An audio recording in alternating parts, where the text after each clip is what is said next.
Pakistan super লিগের PSL ইতিহাসে লাহোর কালান্দার্স বরাবরই রোমাঞ্চ ছড়ানো দল হিসেবে পরিচিত।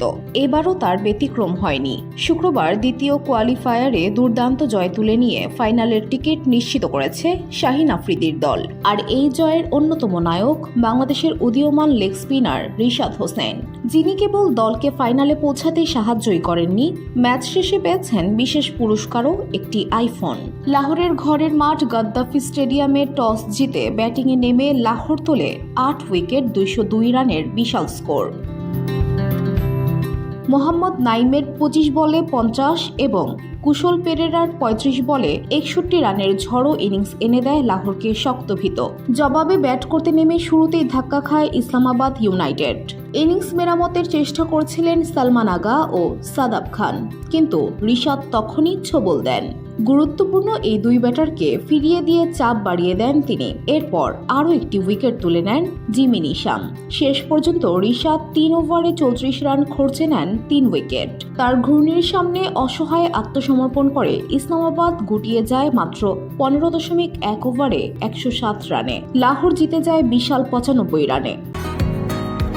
বসুন্ধরা, উত্তরা, বনশ্রী, কুড়িল ও বাড্ডা সহ রাজধানীর বিভিন্ন স্থানে অভিজাত ও অত্যাধুনিক মানের ফ্ল্যাট কেনার এক নির্ভরযোগ্য প্রতিষ্ঠান প্লেজেন্ট প্রপার্টিজ লিমিটেড। তাই আপনার স্বপ্নের আবাসনের জন্য আজই যোগাযোগ করুন। Pleasant properties limited, where destiny matches eventually. জয়ের পর ড্রেসিং রুমে শুরু হয় আরেক উৎসব।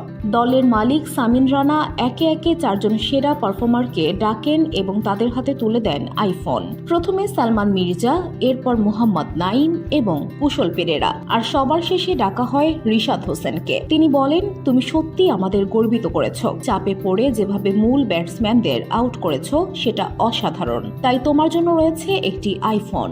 ম্যাচে সাকিব আল হাসান থাকলেও ছিলেন বিবর্ণ। ব্যাটে বলে কিছু করতে না পারা সাকিবের বিপরীতে রিশাদের পারফরমেন্স যেন আলোকবর্তিকা হয়ে উঠল। আরেক বাংলাদেশি মেহেদী হাসান মিরাজ এখনো মাঠে নামার সুযোগ পাননি। লাহোর এখন ফাইনালের মঞ্চে, আর রিশাদ নিজের পারফরমেন্সে দেশের মুখ উজ্জ্বল করার পাশাপাশি জিতে নিয়েছেন সতীর্থদের প্রশংসা ও মালিকের পুরস্কার। সামনে ফাইনাল, আর রিশাদের চোখে এবার হয়তো আরো বড় কিছু। VOD Bangla news desk.